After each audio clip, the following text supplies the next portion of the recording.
evidence again because they don't talk to me, what evidence there is to support that. But I think there's no reason why they couldn't go into another angle and begin to assess whether there is in fact some real connection between the families that we don't know about. It was a difficult question to answer. And, it might be somebody that they knew. We began asking the question, was her fear a link?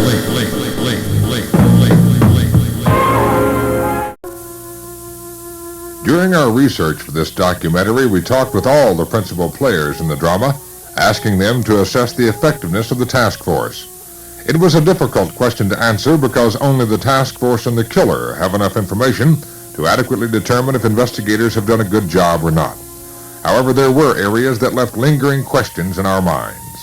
In any investigation involving more than one murder by the same person, it would seem logical to try to establish a common denominator between the killer, the victims, or their families.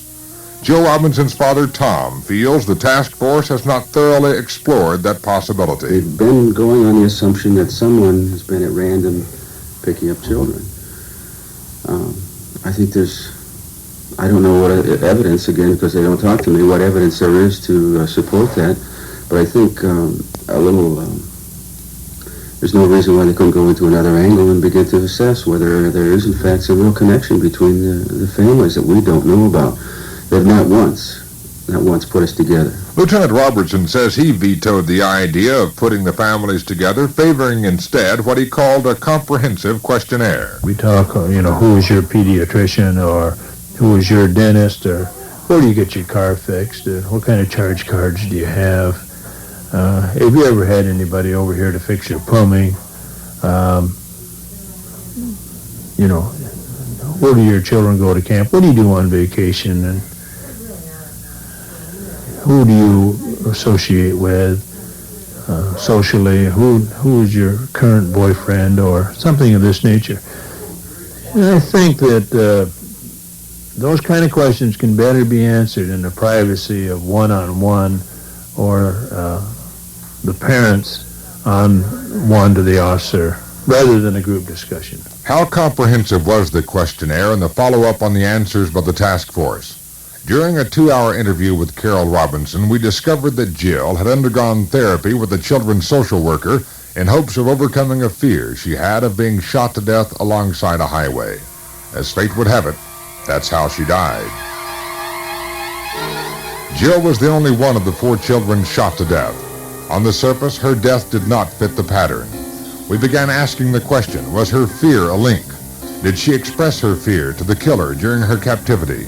Did the killer shoot her along I-75 in a sadistic effort to fulfill her fear? We found that Jill's therapy clinic was in the same community as the office of another therapist that had been labeled a prime suspect in the killings. We questioned the possibility of a link between Jill's clinic and the therapist labeled as a suspect. We went to the task force with our information, and Lieutenant Robertson said he knew Jill had seen a social worker, but admitted he didn't know why. The task force investigated a possible link, and now says they don't believe the therapist is linked. But why didn't the task force go back to Karol Robinson with the questionnaire and ask for more details about Jill's fear and her social worker? Another area in which Karol Robinson felt a tip had not been properly investigated involved a karate school just a few blocks from Tiny Tim's hobby shop where Jill was last seen alive.